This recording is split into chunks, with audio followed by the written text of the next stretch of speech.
Welcome back, dear travelers. I hope you're ready to continue our journey through these tales of wonder and enchantment. If you missed the first part of our Celtic myths, simply click the tag above to begin your adventure from the start. For those ready to delve deeper into Whispers of the Fae, allow yourself to sink further into the comfort of your bed, releasing any remaining traces of the day with a gentle breath in and out. Our first tale this evening is the Leprechaun's Gold. We will chase the shimmering gold of a clever leprechaun across emerald hills, discovering the true meaning of wealth. Our next tale brings us to the Enchanted Oak Tree, an ancient guardian of the village, where a young dreamer discovers that true treasures are closer than they seem. And in our final story, the Faerie Ring of Wales, we'll venture into the heart of Welsh legend, following a brave soul who dares to enter a fairy ring to reclaim a lost love, only to discover the mysteries and tests that await within. Feel the gentle pull of these stories as they guide you deeper into peace, surrounded by the soothing energies of ancient Celtic lands. Let each tale carry you further into the calm, inviting you to rest, dream, and drift softly to sleep. Now close your eyes, take a soft breath, and allow these final stories to carry you away into the heart of magic. Gently close your eyes and allow your body to sink even deeper into your bed, feeling completely supported and cradled in softness. Let your breath flow naturally as you take a long, deep inhale, and then exhale, releasing any lingering tension. With each breath, feel yourself becoming lighter, your thoughts softening, and your heart becoming calm and still. Imagine now that you stand at the edge of a lush, green valley bathed in the silver glow of a full moon. The air is cool and fragrant, carrying the earthy scent of moss and ancient trees, and the faintest hint of wildflowers blooming in secret glens. As you take a step forward, feel the softness of the moss beneath your feet, welcoming you into this enchanted land. A gentle mist rises, swirling around you, glistening like stardust in the moonlight. Each step you take brings you deeper into the heart of this magical world, a place woven with the stories of the Fae, whispered through generations. You hear the faint rustling of leaves, as though the trees are speaking to one another in a language only they understand. The gentle hum of distant waters beckons you forward, the sound mingling with a soft, melodic tune carried on the breeze. It's the music of the forest, an ancient song that has filled these lands for centuries, unseen but always present. As you walk, you come across a hidden glen, illuminated by clusters of glowing mushrooms that form a perfect ring. The grass here shimmers under the moonlight, and a sense of peace settles over you, as though this place is alive, watching you with quiet curiosity. Feel the gentle pull of magic all around you, inviting you to sit by the edge of the fairy ring. The stories you're about to hear belong to this land, tales of courage, of love, of trials overcome, and treasures found in the most unexpected places. With a soft sigh, you close your eyes, letting yourself be carried by the rhythm of the forest, sinking into this moment of perfect stillness. Feel the cool, dewy grass beneath you, the gentle breeze that brushes your face, and the distant, melodic laughter of the Fae echoing through the glen. Now you're ready to begin. Let go, allowing these stories to carry you into the heart of Celtic enchantment, where the veil between worlds is thin and where magic and wonder await in every shadowed glade and moonlit grove. And so our journey begins. The Leprechaun's Gold. Chapter 1. The Lonely Cobbler. In the quiet village of Kilgarrow, nestled in a valley where emerald hills rolled under the wide Irish sky, lived a cobbler named Finn O'Malley. His little shop stood at the edge of the village, tucked away from the bustling square where people came to mend their shoes or have a pair crafted just for them. Finn's hands were rough and weathered from years of work, but his craftsmanship was unmatched. He could stitch leather as fine as any tailor, his skill renowned throughout the county. Despite his talents, Finn was a lonely soul. His wife had passed many years ago, leaving him with no children and no family, save for his shop.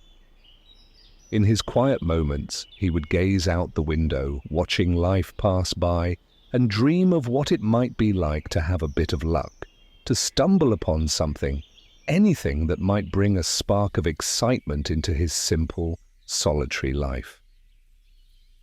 One evening, as he sat alone by the fire, mending a worn pair of boots, he muttered to himself, "Ah, but wouldn't it be grand to have a bit of gold? Just a few pieces to ease an old man's worries."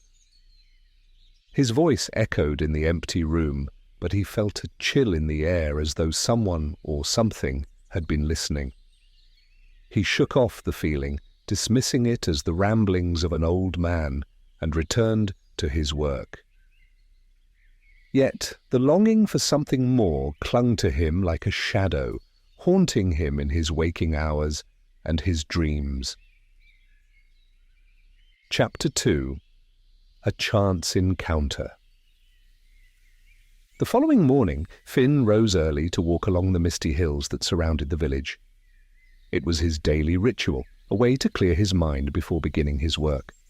The grass was dewy beneath his feet, the morning air crisp and refreshing as he made his way up a familiar path. As he rounded a bend, he was startled by a peculiar sight. A tiny figure dressed in green, standing no more than 3 feet tall, with a pointed hat and a pair of gleaming, mischievous eyes. The figure held a little hammer which he used to tap rhythmically on a shiny leather boot. Finn's heart leapt. He knew at once what he was looking at. A leprechaun. "Good morning to you, stranger," Finn called out, trying to keep his voice steady. He'd heard tales of leprechauns and knew that they didn't take kindly to being surprised. The leprechaun looked up, his eyes narrowing.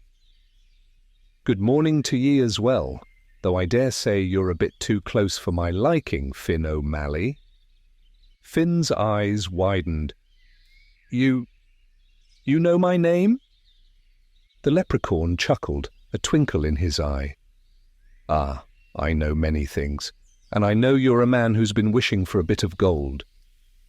Finn's cheeks flushed, but he nodded. "That's true enough.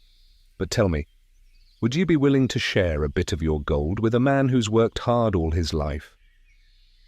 The leprechaun's eyes sparkled with amusement. "Well, well, bold you are, Finn. Most men would skirt around it, but you come right out and ask. I respect that." Finn held his breath, waiting, but the leprechaun merely tilted his head, considering.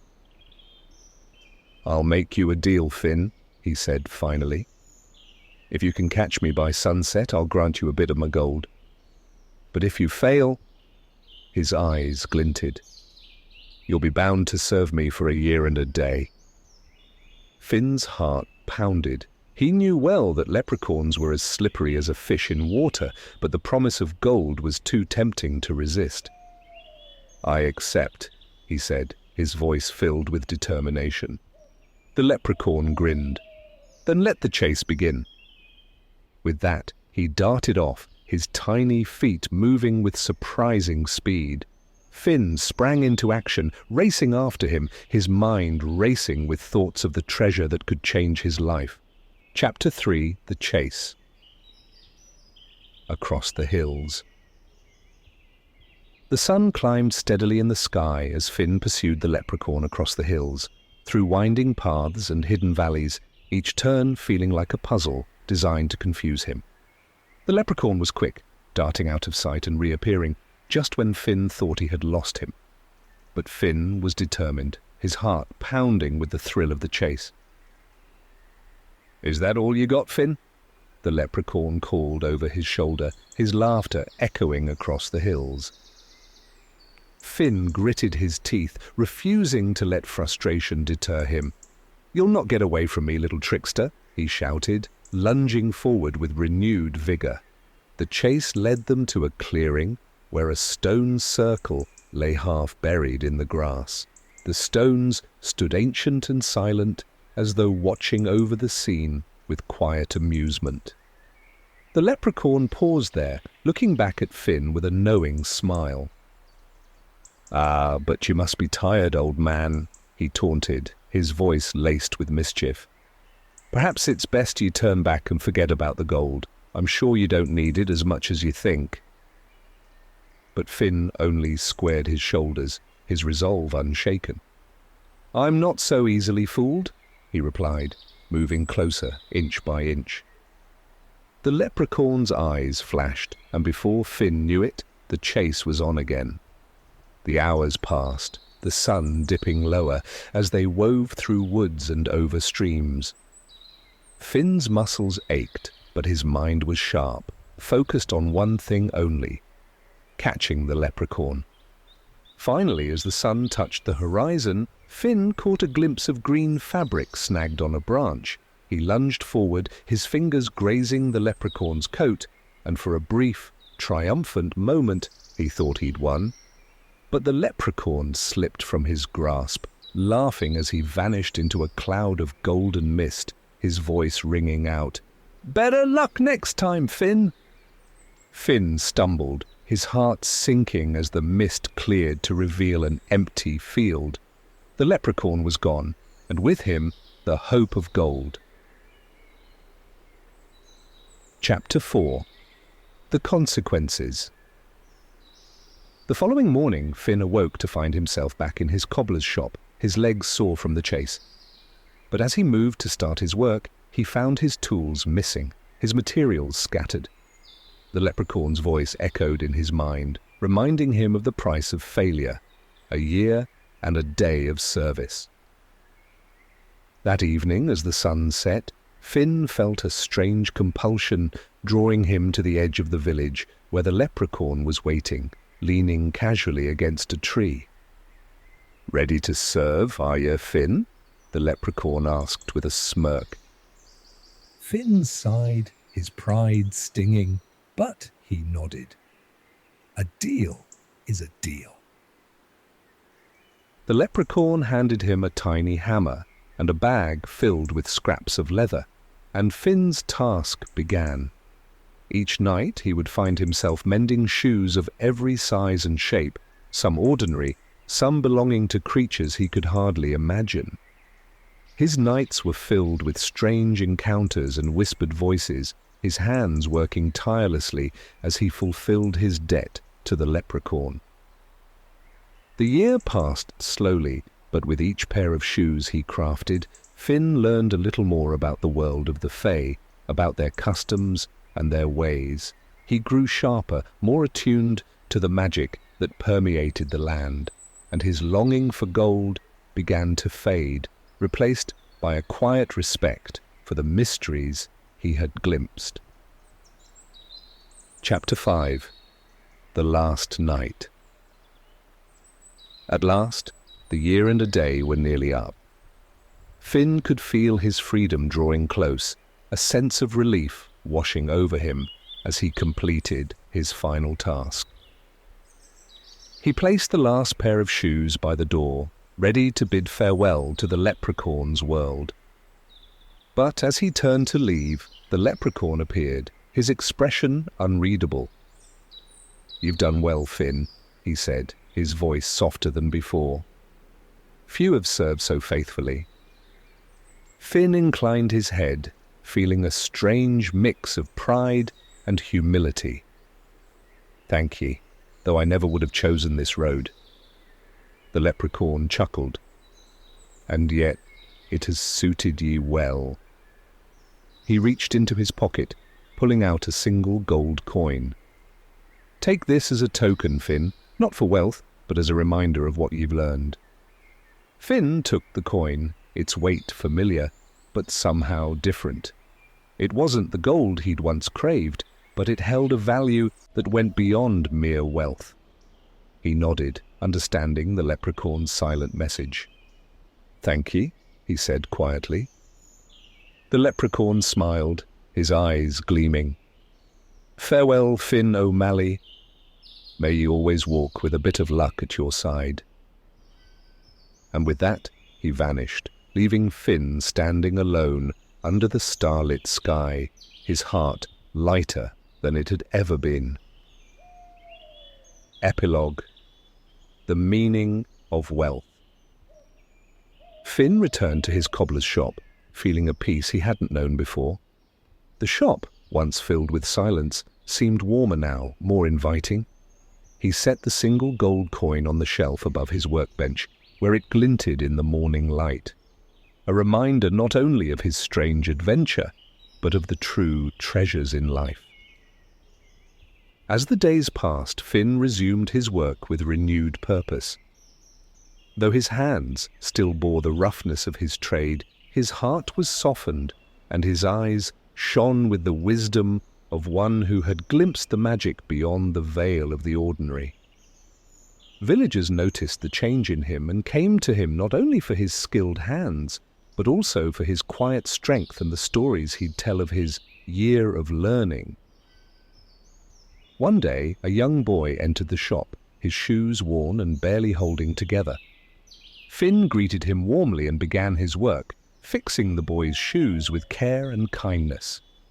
When he finished, the boy looked up at him, eyes wide with gratitude.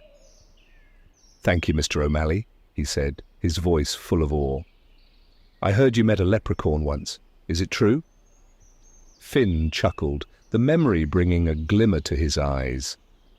"Aye, that I did, lad. And he taught me that gold is not always the treasure we think it is." The boy tilted his head, confused. "Then what is?" Finn looked thoughtful, glancing up at the gold coin on his shelf. "It's the wisdom ye carry, the kindness ye share, and the love ye feel. That's the true wealth, my boy." The boy nodded, as though absorbing this truth, and left the shop with a spring in his step. Finn watched him go, a smile playing on his lips. As he returned to his work, the leprechaun's coin gleaming softly on the shelf above, he felt richer than he'd ever been, not in gold, but in spirit.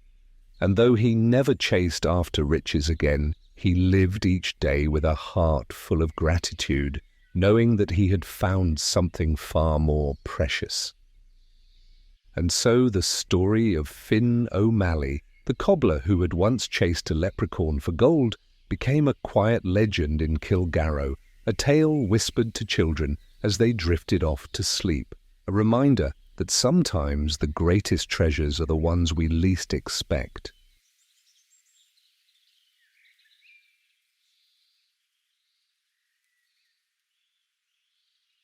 The Enchanted Oak Tree. Chapter 1. The Heart of the Village. In the heart of the small village of Ballywood, where stories wove their way into every corner of life, there stood an ancient oak tree. Towering above all else, its branches stretched wide, like welcoming arms reaching toward the heavens. This was no ordinary tree, for as long as anyone could remember, it was known simply as the Enchanted Oak, a tree so old and powerful that the villagers held it in reverence, leaving small offerings of bread, flowers, and coins at its roots. A young girl named Neve lived in the village with her family. Bright-eyed and curious, Neve was drawn to the stories of the Enchanted Oak. Her grandmother, a woman with silvery hair and a voice like honey, had told her tales of the tree's magical powers. Some said the oak was as old as the hills, its roots running so deep they touched the underworld, where the spirits of the Fae danced in secret. One warm evening, as her grandmother braided her hair by the fire, Neve looked up with wonder in her eyes. "Gran, do you think the stories are true, that the tree is enchanted?" Her grandmother smiled, her gaze distant. "Ah, child, I've seen wonders and mysteries in my life that would make even the bravest heart tremble. The enchanted oak holds secrets older than we can know. There are some who say the tree listens, and if you have a true heart, it may even grant a wish." Neve's heart fluttered with excitement. She had always been a dreamer, wishing for things far beyond her little village. "What kind of wish, Gran?" Her grandmother chuckled softly.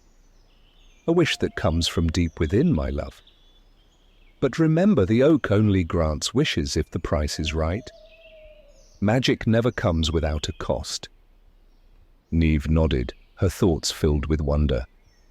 She knew from that moment she would go to the oak and make a wish of her own, whatever the cost might be. Chapter 2. A Night at the Oak.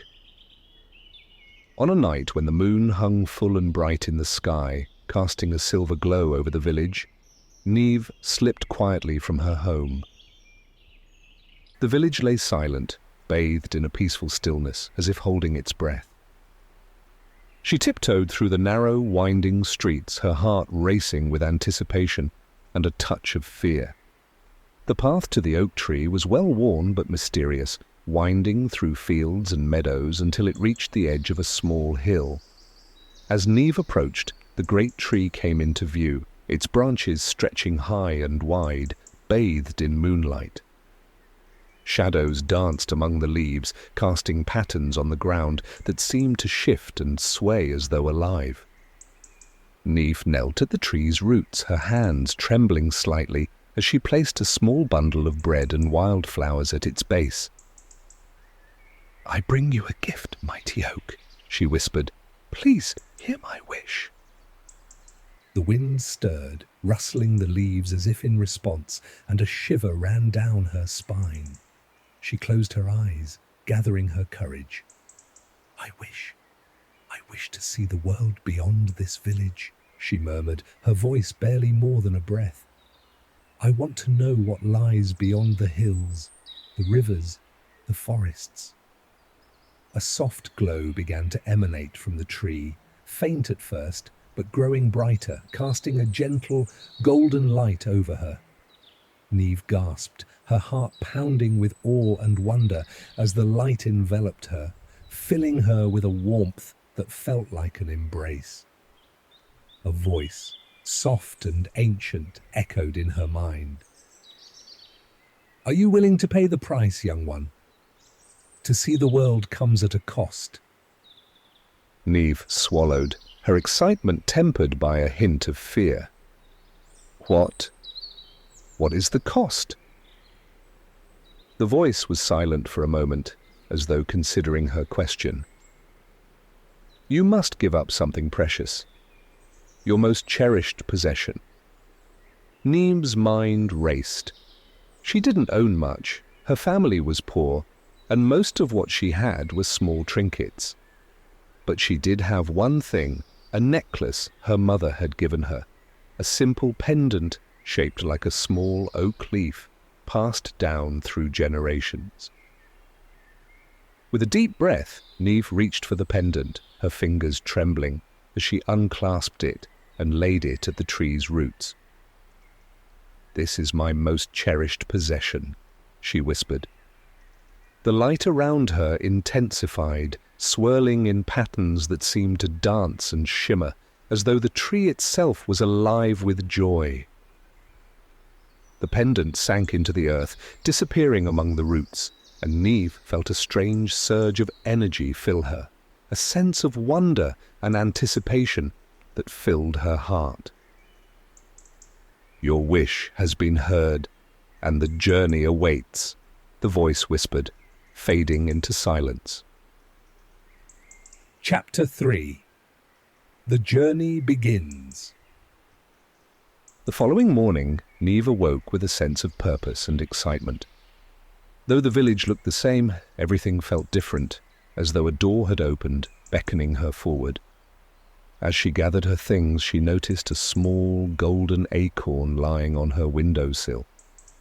She picked it up, feeling its warmth in her palm, and realized it was a gift from the oak, a token of her journey.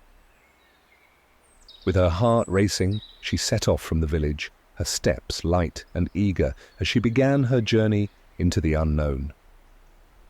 The golden acorn glowed softly, guiding her along paths she had never dared to travel before. She crossed rivers and climbed hills, venturing deeper into lands she'd only heard about in stories. Along the way, she met people from distant villages, each one sharing tales and laughter as they sat around campfires. She learned songs and stories, gaining glimpses of the world beyond her small village, her heart expanding with each new experience. Yet, as the days turned to weeks, Neve felt a strange longing, a faint ache in her chest.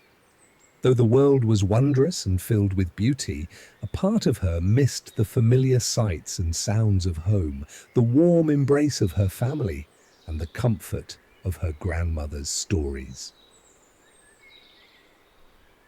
Chapter 4. The Temptation. One evening, as Neve sat by a fire in a distant town, a figure approached her. Dressed in a cloak of shimmering silver, the figure's face was obscured, but their voice was warm and inviting. "You look weary, traveller," the figure said, taking a seat beside her. "Would you like to rest?" Neve nodded, grateful for the company. "Thank you. I've been travelling far from home, and though the world is beautiful, I miss my village." The figure tilted their head, a smile hidden beneath the cloak. "Would you like to see your village again, just for a moment? I can offer you a glimpse for a small price." Neve's heart leapt at the thought, but she hesitated, remembering the oak's words about the cost of wishes. What is the price?" The figure chuckled softly, a sound both comforting and unsettling. "Nothing too great, just a single memory. One small moment of happiness." Neve thought of the countless memories she held dear, moments of laughter and love with her family, the feel of her grandmother's hand in hers. Though she hesitated, the desire to see her home, even just for a moment, was too strong. "Very well," she agreed, closing her eyes. When she opened them again, she was standing at the edge of her village, watching her family as they sat around the hearth, her grandmother telling stories as her father and mother listened with smiles. The sight filled her with warmth, a bittersweet ache that made her feel both joy and sadness. But as the vision faded, she realized that the memory of her grandmother's hand, her mother's voice, was dimmer now, slipping from her grasp like sand through her fingers. She had paid the price, and though it stung, she understood now the weight of her journey. Chapter 5. The Return. After many months of travel, Neve felt the pull to return home grow stronger. She had seen the world, tasted its wonders and learned its stories, but her heart yearned for the familiar comforts of Ballywood and the warmth of her family. The golden acorn still glowed softly, guiding her steps as she retraced her path. When she finally reached the village, a hush fell over her, her heart swelling with gratitude. She approached the enchanted oak, kneeling at its roots, feeling its warmth and strength radiate through her. "Thank you," she whispered, her voice filled with reverence. "You granted my wish, and though I paid a price, I am richer for it." The tree's branches swayed gently, a soft, ancient voice echoing in her mind. "You have seen the world and returned with wisdom. But remember, young one, the true magic lies not in the lands you travelled, but in the heart you carry. As she looked up, she saw her pendant, the small oak leaf charm, hanging from one of the tree's branches, restored to her as a reminder of her journey. With a smile, she took it in her hands, feeling its familiar weight and warmth. Chapter 6. The Heart's Treasure. As Neve held the pendant, memories flooded her mind. Her grandmother's stories, her mother's laughter, her father's proud smile. She had travelled far and wide, seen wonders she'd never imagined, but now, standing beneath the oak with the pendant in her hand, she understood the true meaning of treasure. The voice of the oak whispered again, filling her with warmth. The journey was yours to take, and you have returned with more than you sought. The world is vast, and while the wonders you've seen may fade, the love and wisdom you carry will endure. Neve nodded, a tear slipping down her cheek as she clasped the pendant around her neck. The oak's gift had been more than just the journey itself. It had been the understanding of what she truly valued. From that day on, Neve became a storyteller in her village, sharing tales of her adventures, the people she'd met, and the wisdom she'd gathered. She would tell children about the hills and rivers, the grand cities and peaceful meadows, but she always ended with a reminder. Treasure lies not in the places you see, but in the love and memories you carry, she would say, her eyes shining with the joy of her journey and the contentment of being home. The villagers, young and old, would sit rapt at her feet, their imaginations carried far away by her words. Yet, as they left, they too would look around their little village with renewed appreciation, understanding that the greatest treasures lay within their hearts and lives.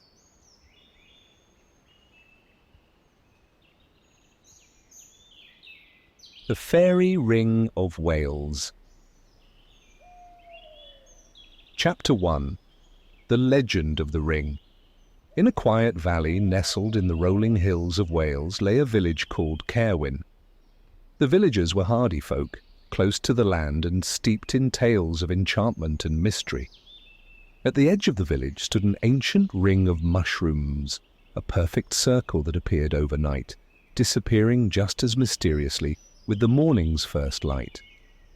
Known as the Faerie Ring, it was a place the villagers respected and feared, for they knew well the stories of those who stepped within its bounds, only to vanish or reappear, changed in ways only whispered about. A young woman named Ellen lived in Caerwyn, known throughout the village for her kindness and beauty. She had a voice like the soft song of a brook, and her laughter brought warmth to even the coldest days. But beneath her bright demeanour, Ellen held a sadness that few knew. She was lonely, for the man she loved, Rhys, had gone missing nearly a year ago while hunting in the forest. Each night she would visit the edge of the Faerie Ring, hoping, praying for his return, but all she found was silence and the faint, ethereal glow that sometimes emanated from the mushrooms under the moonlight. Her heart ached with loss, yet a flicker of hope remained, for she'd heard tales of loved ones stolen away by the Fae, only to be returned, if a heart was brave enough to bargain. One evening, as twilight deepened and the stars began to glisten like scattered jewels in the sky, Ellen knelt by the ring, her voice trembling as she whispered, "If anyone can hear me, if there is a way to bring Rhys back, I would give anything to see him again." A soft, melodic laughter drifted through the air, sending a shiver down her spine. She looked up, her eyes widening, as she saw a faint figure standing within the ring, cloaked in a shimmer of starlight. "You call to us, Ellen of Caerwyn," the figure said, their voice lilting and musical. "But to seek the aid of the Fae is to tread a dangerous path. Are you certain you wish to pay the price? Ellen swallowed, her heart pounding. I am certain, she whispered. For Rhys, I would give anything. Chapter 2. Entering the Ring. The figure smiled, and with a graceful gesture, they extended a slender hand toward her, beckoning. Then step into the fairy ring, Ellen, and enter our world. Ellen took a shaky breath, glancing back at the village, where the distant lights of her neighbours' cottages glowed softly in the darkness. She knew that once she stepped inside, there was no turning back. But her love for Rhys outweighed her fear, and with a final, resolute breath, she stepped forward, crossing the threshold of the ring. The world shifted around her as though she were slipping underwater. The air grew thick, shimmering with colours that seemed to breathe and pulse like a living thing. The trees swayed in a rhythm she could feel in her bones, their branches glowing with an otherworldly light. She felt a warmth spread through her body, and a faint sense of weightlessness, as though she were being lifted and carried by unseen hands. When she opened her eyes, she found herself standing in a vast, open meadow, bathed in moonlight. Fairies flitted through the air, their wings casting trails of glittering stardust, their laughter echoing like wind chimes. The air was filled with a sweet, intoxicating scent, a blend of wildflowers and honey. Before her stood the fairy who had called her into the ring, a woman with hair like silver mist, her eyes dark and fathomless, holding centuries of wisdom and secrets. She wore a gown woven from starlight, her movements graceful and ethereal. "Welcome, Ellen of Caerwyn," she said, her voice soft and entrancing. "I am Aelwyn, keeper of the ring. You seek Rhys, the mortal who wandered into our realm?" Ellen's heart raced with hope. Yes, I would do anything to bring him home. Aelwyn's gaze softened, a faint smile gracing her lips. Love is a powerful thing, but to reclaim what has been taken requires more than words. The Fae do not give lightly, Ellen, and our world is not bound by the rules of mortals. Ellen nodded, her resolve unshaken. Whatever it takes, I am willing.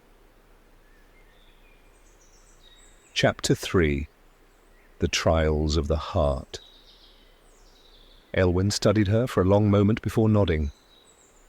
"Very well, but be warned. To prove your love and loyalty, you must complete 3 trials.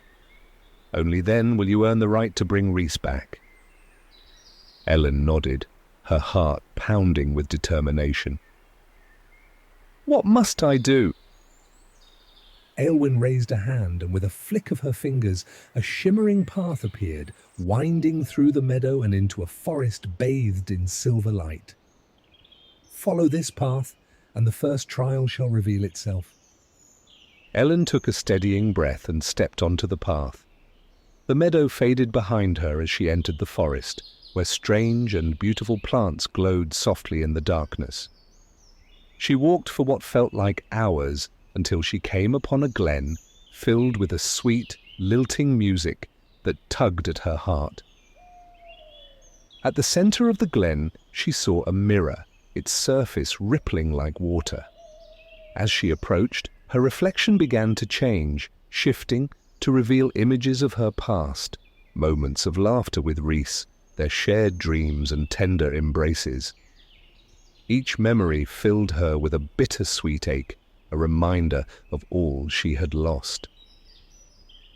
A voice echoed around her, soft and haunting. "To prove your love, you must be willing to surrender these memories. Only by letting go can you gain the strength to reclaim what you seek." Ellen's heart wavered as she looked at the mirror, the memories so precious, so woven into the fabric of her being. But she knew what was required. She placed her hands on the mirror, feeling the memories slip away like sand through her fingers, leaving a hollow ache in their place. The mirror dissolved and the path opened once more, guiding her deeper into the forest. Chapter 4. The Cave of Shadows. The path led her to the mouth of a dark cave, its entrance looming like a beast waiting to devour her. She hesitated, fear gripping her heart, but the memory of Rhys's face spurred her on. She stepped inside, the darkness swallowing her, the air thick and heavy with an unseen presence. As she ventured deeper, shadows began to swirl around her, forming ghostly figures that whispered her doubts and fears, her insecurities and regrets. They told her she would fail, that her love was not enough, that she would never find Rhys. Ellen clenched her fists, pushing through the darkness as she murmured words of love and loyalty, affirming her commitment to Rhys and her faith in their bond. The shadows clawed at her, but she pushed them aside, her heart a beacon that guided her through the suffocating darkness. At last, she emerged from the cave, her strength tested but intact. The final trial awaited her, and she felt the weight of her journey bearing down on her, yet her spirit remained unbroken. Chapter 5. The River of Time. The path led her to a river, its waters shimmering with colours she could not name. Aylwyn stood at the water's edge, her expression solemn as she gazed at Ellen. "This is the River of Time," Aylwyn explained. "To cross it, you must relinquish something precious, your youth. You may cross and reclaim Rhys, but know that time will exact its toll. You will age, and the years will claim you sooner than if you had remained." Ellen's heart ached at the thought, but she did not hesitate. "If that is the price, I will pay it." With Aylwyn's guidance, she stepped into the river, feeling its warmth seep into her skin. As she crossed, she felt the years slip away, a weariness settling in her bones. But her heart was light, her love unwavering. When she reached the other side, Rhys awaited her, his eyes filled with joy and disbelief. She ran to him, and they embraced, their love a quiet, enduring flame that no magic could extinguish.